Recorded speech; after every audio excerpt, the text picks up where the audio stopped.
ஓம் சாந்தி. தீதி மன்மோகினி G கூட சுதேஷ் தீதி இருந்த அனுபவங்களை நம்முடன் இப்பொழுது பகிர்ந்து கொள்கிறார். ओम शांति। आज की ओम शांति இன்றைய ஓம் சாந்தியில சில விசேஷமான விஷயங்கள் அடங்கி இருக்கு. இந்த கிரீட்டிங்ஸ்ல ஊக்கம் இருக்கு, அன்பு இருக்கு, மரியாதை இருக்கு. ஓம் சாந்தி என கூறும்போது என்னுடைய மனத்திரையில் தீதி மன்மோகினி பற்றிய பல விஷயங்கள் முன்னால வந்து நிற்கிது. தீதி மன்மோகினிஜி பிரம்மகுமாரி ஈஸ்வரிய விஸ்வ வித்யாலயத்தின் ஒரு விசேஷமான ஆத்மா. தன்னுடைய வாழ்க்கையால பலருடைய வாழ்க்கைய உருவாக்கி இருக்காங்க. மன்மோகினி தீதிஜியை நாங்க தீதின்னு தான் கூப்பிடுவோம். அவருடைய உண்மையான பெயர் கோபி. அவருடைய பெயர் கோபி என்பதை போலவே அவங்களுடைய இதயம் என்ற ஆலயத்தில் பரமாத்மாவிற்கான அன்பு மிகவும் அதிகமாக இருந்தது. குறிப்பாக ஸ்ரீ கிருஷ்ணர்கிட்ட ரொம்ப அன்பு வச்சிருந்தாங்க. சின்ன வயசுல இருந்தே கிருஷ்ணனுடைய பக்தையா இருந்தாங்க. திருமணத்துக்கு பின்னாலும் கூட ஸ்ரீ கிருஷ்ணர்கிட்ட தான் அவங்களுக்கு அன்பு இருந்தது. பின்னால அவங்க பிரம்மகுமாரி ஈஸ்வரிய விஸ்வ வித்யாலயத்துக்கு வந்தபோது நீங்க பலமுறை கேள்விப்பட்டு இருப்பீங்க. பிரம்மகுமாரி ஈஸ்வரிய விஸ்வ வித்யாலயம் நிறுவப்பட்ட ஆரம்ப காலத்துல இதை ஓம் மண்டலி எனதான் அழைத்தார்கள். ஏன்னா அவங்க ஓம் என்ற ஒலியை உச்சரிப்பு செய்தார்கள். ஓம் என்பது ஜபம் செய்வது போல கிடையாது. ஆனால் ஓம் சுரூபத்தில் நிலைத்தபடி அவர்கள் ஓம் என்ற ஒலியை எழுப்பினார்கள். ஓம் மந்திரத்தை ஓம் சுரூபத்தில் இருந்து உச்சரிச்சாங்க. அப்ப அங்கு அமர்ந்திருக்கக்கூடியவர்களுக்கு தன்னுடைய உடலுடைய உணர்வு இருக்காது. அந்த ஆற்றலும் சக்தியும் மேலே உயர்ந்து கொண்டிருப்பது போல இருந்தது. உடலின் பாரம் மற்றும் அதனுடைய தாக்கத்திலிருந்து விடுபட்டு மிகவும் லேசாக இருப்பது அனுபவம் ஏற்பட்டது. அதுவே அவர்களுடைய லேசான நிலையின் அனுபவமாகவும் இருந்தது.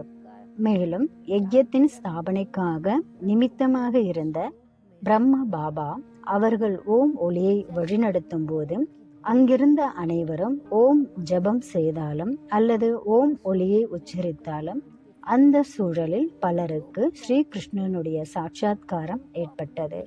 கோபியாக இருந்த கோபிஜி தாதிக்கும் அதாவது தீதிக்கும் பிரம்ம பாபாவே ஸ்ரீ கிருஷ்ணனின் ரூபமாக காட்சியளித்தார். அவருக்கு பாலகிருஷ்ணனிடம் மிகுந்த அன்பு இருந்ததுனால அவங்களுடைய இதயத்துல கோபியாக இருந்தாங்க. பெயரும் கோபி என்பதனால அவங்க மிகவும் சின்ன குழந்தையாக ஸ்ரீ கிருஷ்ணனுடைய காட்சிய பார்த்தாங்க. அவங்களுடைய உணர்வுகள் மிகவும் சக்தி நிறைந்ததாக, நம்பிக்கை நிறைந்ததாக, உயர்ந்ததாக இருந்ததுனால உண்மையிலேயே அவர்கள் கிருஷ்ணனுக்கு பிரியமானவன் என்பதை உணர்ந்தாங்க. பக்தி மார்க்கத்துல ஸ்ரீ கிருஷ்ணன் கால் மணிகளோட நடனம் ஆடுவதை போலவே அந்த அழகான கால்கள்ல நான் ஏதாவது அணிவிக்கணும், அதாவது அந்த அழகான கால்களுக்கு நான் ஏதாவது செய்யணும், அந்த மாதிரி ஒரு எண்ணம் அவர்களுக்கு தோன்றியது. நான் சொல்ல வர்றது என்னன்னா, ஒரு வகையில கோபி என்ற பெயர் அர்த்தமுள்ளதாக இருந்தது. ஏன்னா அவங்களுடைய இதயத்திலும் அதே உணர்வு தான். உடலினுடைய வயது அதிகமாக இருந்தாலும் மிகவும் பொறுப்புகள் நிறைந்த வாழ்க்கை இருந்தது. நல்ல குடும்பத்துல பிறந்திருந்தாங்க, நல்ல குடும்பத்துல வளர்ந்தாங்க, நல்ல குடும்பத்துல மேரேஜ் பண்ணியிருந்தாங்க. மிகவும் செல்வந்த குடும்பம், பொறுப்பான குடும்பம். சமூகத்தை பற்றிய அவருடைய அறிவு மிகவும் விசாலமானது. தொலைநோக்கு பார்வை கொண்டவர். சமூகத்துல எந்த ஆத்மாக்களுக்கு உதவி கிடைக்கணும் இதுல அவங்க ரொம்ப கவனமாயிருந்தாங்க. சுயமாக ஒவ்வொருத்தரும் நிற்கணும், சுய சார்போடு வாழணும். இதற்காக தாய்மார்களுக்குள்ள உற்சாகத்தை நிரப்புறது மன்மோகினி தீதியினுடைய விசேஷமாக இருந்தது. சிந்தி பகுதியில பெண்களுக்கு சமூகத்துல அவ்வளவு உயர்ந்த இடம் கிடையாது. பிரம்மகுமாரி ஈஸ்வரிய விஸ்வ வித்யாலயத்தின் நிமித்தமாக இருந்த பிதா ஸ்ரீ பிரம்மா பாபா தாய்மார்களுக்கு என விசேஷமான மரியாதை கொடுத்தாரு. அவங்களுக்கு உற்சாகம் கொடுத்தாரு. அவங்களுக்குள்ள ஆன்மீக பலத்தை நிரப்பினாரு. பிரம்மகுமாரி ஈஸ்வரிய விஸ்வ வித்யாலயம் நிறுவப்பட்ட போது மன்மோகினி தீதிஜி மிகவும் உயர்ந்த பொறுப்புகளை மேற்கொண்டு நடத்தினாங்க. அனைத்து விதமான டிபார்ட்மெண்ட்டையும் அவங்க கவனிச்சுக்கிட்டாங்க. வீடை கவனிக்கிறது மட்டும் கிடையாது, அவ்வப்போது அனைத்து குழந்தைகளுடைய நலன்களையும் அவங்க பார்த்துக்கிட்டாங்க. 350 மேற்பட்ட சகோதர சகோதரிகள் இருந்தாங்க. அவங்களுக்கான அனைத்து விஷயங்களினுடைய ஏற்பாடுகளையும் ஒவ்வொரு டிபார்ட்மெண்ட்டையும் பார்த்தாங்க. உணவு, உடை, இது எல்லாமே கரெக்டா இருக்கா செக் பண்ணிட்டே இருப்பாங்க.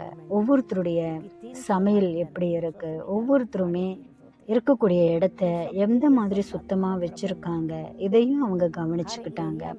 அவங்களுடைய புத்தி அனைத்து விதமான டிபார்ட்மெண்ட்டையும் செயல்படக்கூடிய வகையில மிகவும் விசாலமான புத்தியாக இருந்தது. ஒரு நாள் பாபா தாய்மார்களுக்கு இதை கற்றுக் கொடுத்தாரு.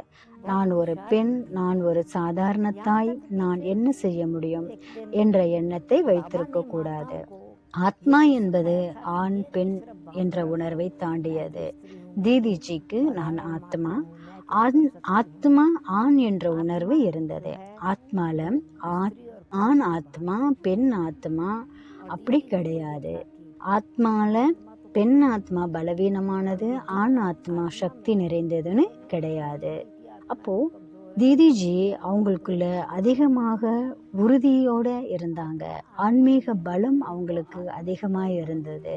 குழந்தைங்களுக்காக ஒரு போர்டிங் ஸ்கூல் தொடங்கப்பட்டு இருந்ததுல குழந்தைங்களை அவ்வப்போது பிக்னிக்கு கூட்டிட்டு போவாங்க. அந்த காலத்துல 1937, 38 பாபா சகோதரிகளுக்கு பஸ் ஓட்டுறதுக்கு கற்றுக் கொடுத்தாரு. கார் ஓட்டமும் கற்றுக் கொடுத்தாரு. ஏன்னா தன்னுடைய குடும்பத்தில இருந்து எல்லாத்தையுமே முன்னாலேயே தெரிஞ்சு வச்சிருந்தாரு. அவங்க கிட்ட கார் இருந்தது. அவங்க சிந்தி குடும்பத்தை சேர்ந்தவங்க. பின்னால பஸ்ஸும் சுத்த செய்ய வேண்டிய ஒரு கட்டாயம் வந்ததுன்னா என்ன பண்றது? எனவே நாமே ஏன் மெக்கானிக் ஆகக்கூடாது, அந்த மாதிரி நினைச்சாங்க. ரொம்ப உற்சாகத்தோட பஸ்ஸில் இருக்கக்கூடிய ஒவ்வொரு பார்ட்டையுமே கழட்டி தனித்தனியா பிரிச்சு கீழே போய் உட்காந்து திறந்து வேலை செய்வாங்க. நான் சொல்ல வர்றது என்னன்னா, பெண்ணினுடைய உடல் வரம்புடைய திறன் கொண்டது என சொல்லப்பட்டாலும் ஆத்மா தனது ஆன்மீக சுரூபத்துல நிலைச்சிருந்தா அந்த வரம்பு கிடையாது. இது இன்னையில இருந்து 88 வருஷத்துக்கு முன்னால நடந்த விஷயம். பிரம்ம பாபா தாய்மார்களுக்குள்ளார எப்படி சுயமரியாதையை நிரப்பினாரு, அல்லது தீதி வழிகாட்டியாக இருந்து மற்ற ஆத்மாக்களுக்கும் எந்த மாதிரியான சக்தியை நிரப்பி இருக்காங்க. அடுத்தது காரினுடைய எல்லா பார்ட்டையுமே திறந்துட்டு மறுபடியும் என்ன பண்ணுவாங்க, கார்ல ஃபிக்ஸ் பண்ணுவாங்க. பஸ்ல ஏதாவது ஒன்றை எடுத்து கீழே போடுவாங்க, மறுபடியும் அதை மாத்துறது, முழுமையாக அதை சரிப்படுத்துறது. எதுவா இருந்தாலும் கவலை கிடையாது.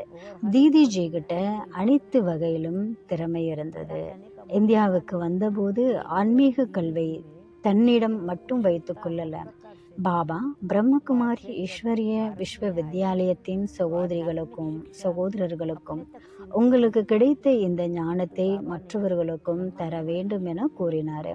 எனவே தீதிஜி குடும்பத்தில் இருந்தபடி தாமரை மலர் போல எவ்வாறு வாழ வேண்டும், ஒற்றுமையோடு இருக்கணும், உறுதியோடு இருக்கணும், அன்பும் மரியாதையோடு இருக்கணும், பொறுப்புகளை ஏற்றபடி வாழணும், வீட்டை எப்படி நிர்வாகம் செய்யணும், இது எல்லாமே கற்றுக் கொடுத்தாங்க.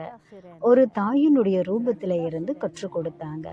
டீச்சரனுடைய ரூபத்துல சிறந்த கல்வி கொடுத்தாங்க. ஆனா அவங்களுடைய விசேஷம் என்னன்னா, அவர் டீச்சரா இருந்து யாருக்குமே கற்றுக் கொடுக்கல, அம்மா போல இருந்துதான் எல்லாத்துக்குமே கற்றுக் கொடுத்தாங்க. பிரம்மகுமாரி ஈஸ்வரிய பல்கலைக்கழகத்துல படித்த சகோதரர்கள் குமாரிகள் ஸ்கூல்ல மற்றவங்களுக்கு கற்றுக் கொடுக்க வேண்டியதாக இருக்கு. அதை தான் இன்னைக்கு நம்ம சென்டர்னு சொல்றோம்.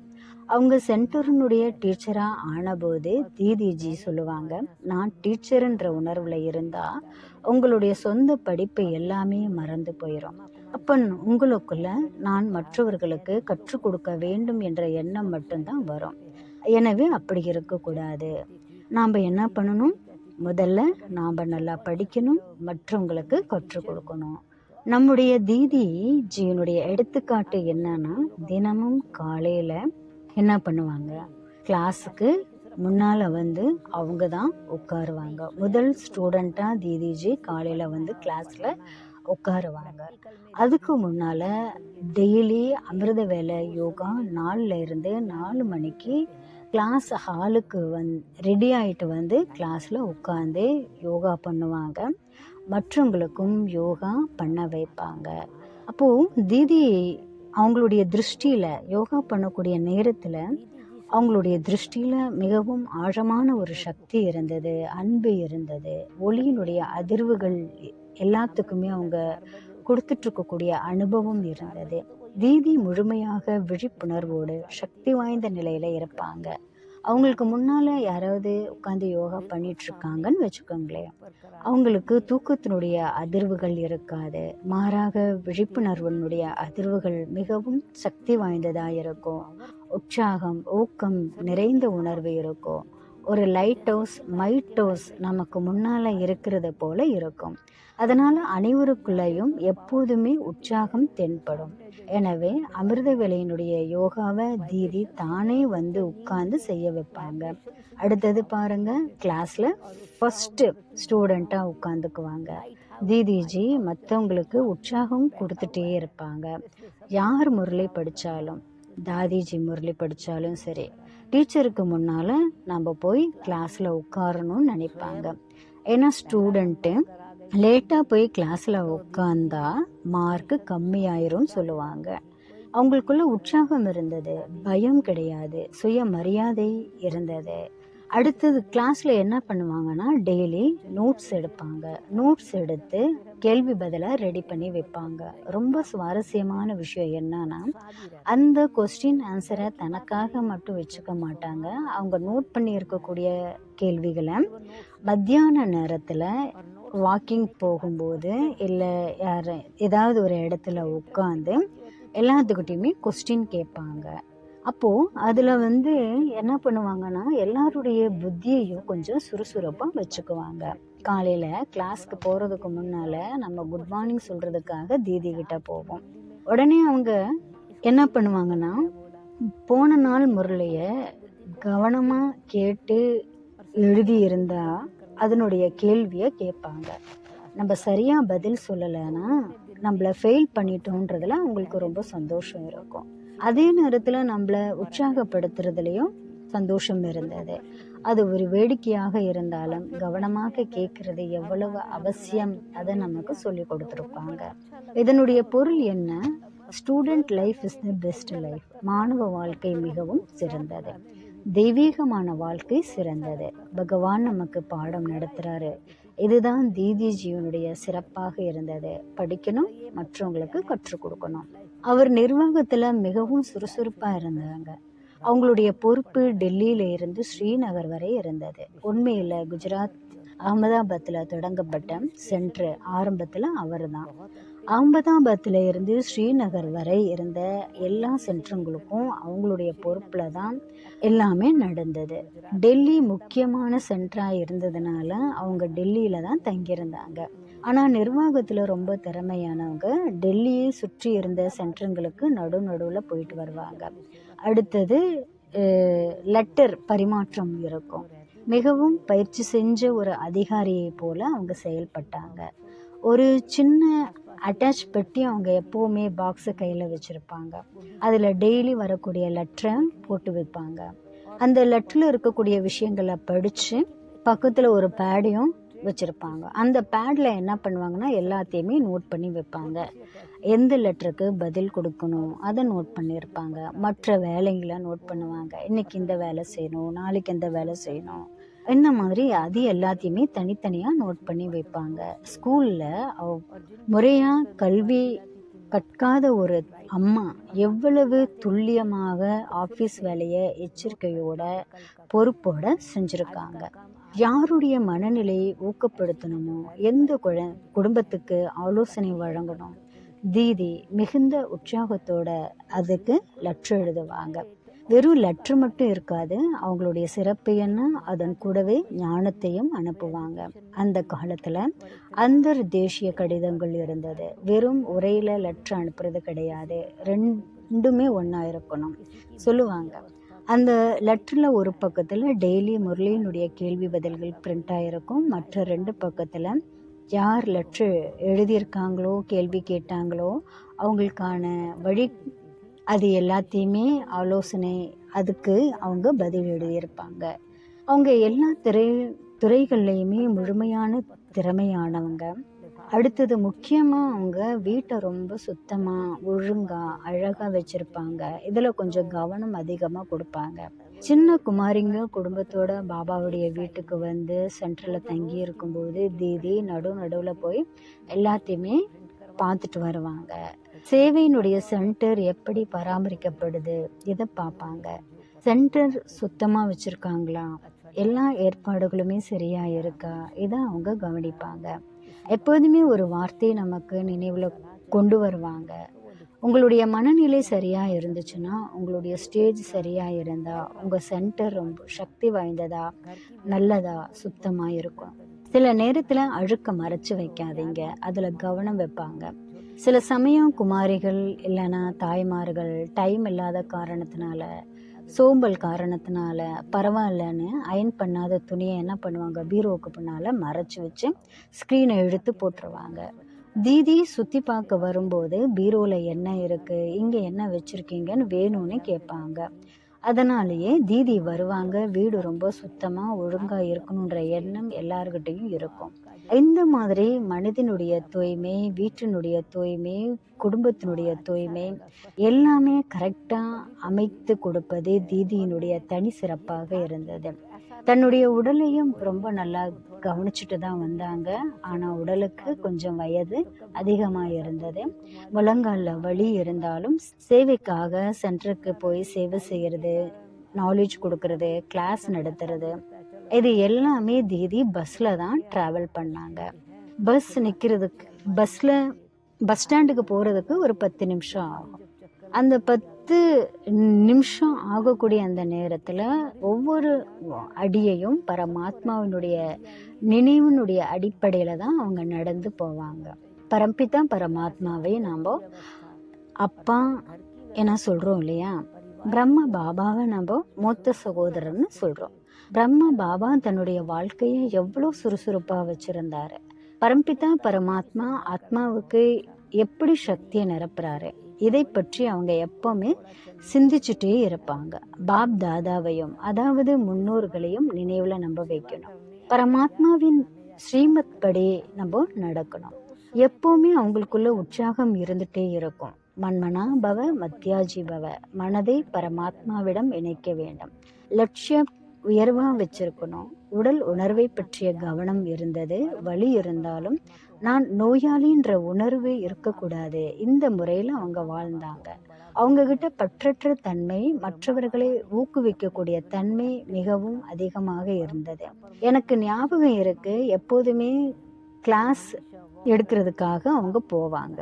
அப்போது ஒரு நாள் என்ன பண்ணாங்கன்னா, என்னை கூப்பிட்டு நீ போய் சேவை செஞ்சுட்டு வா, எக்ஸிபிஷனில் இதை போய் எல்லாமே கிளியராக சொல்லிட்டு வான்னு சொல்லுவாங்க. பலவிதமான நிகழ்ச்சிகள் நடந்துட்டுருக்கும். ஒரு நாள் திடீர்னு அந்த மாதிரியான ஒரு சூழ்நிலை வந்தது. என்னை கூப்பிட்டு சொல்கிறாங்க, எனக்கு நிறையா சர்வீஸ் இருக்குது, நீ போய் இங்கே சேவை பண்ணிட்டு வான்னு சொல்கிறாங்க. அப்போது நான் சொல்கிறேன், தீதி நான் எப்படி கிளாஸ் எடுப்பேன், அவங்க உங்களுக்காக காத்துட்ருக்காங்க, பெரிய தீதி வரப்போகிறாங்கன்னு நினைப்பாங்க இல்லையா. நான் ஒரு சின்ன குமாரியாக போய் கிளாஸ் நடத்தினா இவங்க யாருன்னு கேட்பாங்கன்னு சொன்னேன். உடனே தீதி, அந்த உணர்வுடன் நீ போகக்கூடாது, நீ கிளாஸ் எடுக்க போகிற, பாபா எனக்கு என்ன கற்றுக் கொடுத்துருக்காரு அதை தானே நீ மற்றவங்களுக்கு கொடுக்குற அப்படின்னு தீதி சொன்னாங்க. நான் தீதி அந்த வகுப்பை நீங்கள் தான் எடுக்கணும் இல்லையா, இந்த மாதிரி நான் சொல்கிறேன். அவங்க என்னுடைய ஆத்மா உன்னுடைய ஆத்மாவில் வந்து உட்காந்துரும்னு சொன்னாங்க. நான் அது எப்படி நடக்கும்னு கேட்டேன். என்னுடைய சங்கல்பம் என்னுடைய புத்தியில் நிரம்பியிருக்கக்கூடிய பரமாத்ம ஞானம் உன்னை தொடும், அதாவது உன்னை டச் பண்ணுன்னு சொன்னாங்க. நான் பாபா தினமும் எனக்கு கற்றுக் கொடுக்குறாரோ அதை தானே நான் சொல்கிறேன். தினமும் நமக்கு கிடைக்கும் அதே படிப்பு தானே. பாபா எனக்கு என்ன டச் பண்ணுறாரு, அதே போல் நான் என்ன பண்ணுவேன், உனக்கு அதை டச் பண்ணுவேன்னு சொன்னாங்க. அதனால் உன்னுடைய கேட்சிங் பவர், டச்சிங் பவர் ரொம்ப சக்தி நிறைந்ததாக இருக்கணும். அது புத்தியினுடைய இணைப்பு தெளிவாக இருக்கும்போது தான் இருக்கும். மனம் சுத்தமாக இருக்கணும். எந்த பொருளையுமே கட்டிலுக்கு கீழே போடுறது, எங்கேயாவது பீரோவுக்கு பின்னால் போடுறது, துணிங்களெல்லாம் அப்படியே சுருட்டி சுருட்டி போடுறது, இந்த மாதிரியெல்லாம் இருக்கக்கூடாது. மனசில் ஏதாவது இருந்தால் அதை தெளிவாக கரெக்ட் பண்ணணும். இதயத்தை எப்போவுமே சுத்தமாக வச்சுக்கணும். புத்தியை சுத்தமாக வச்சுக்கணும். புத்தியினுடைய தொடர்பு பரமாத்மா கூட இணைஞ்சிருக்கணும். அப்போ முடிவெடுக்கக்கூடிய சக்தி மிகவும் சிறப்பாக இருக்கும். தீதியினுடைய முடிவுகள் எப்போதுமே அப்படிதான் இருக்கும். எந்த மாதிரியான கிளாஸ் அவங்க எடுத்தாலும், யஜ்யத்தினுடைய சேவையில் அவங்க இருந்தாலும், நான் செய்கிறன்ற உணர்வு அவங்களுக்கு ஒருபோதுமே கிடையாது. பரமாத்மாவினுடைய ஞானத்தின்படி செய்ய வேண்டியதை நம்ம செய்யணும்.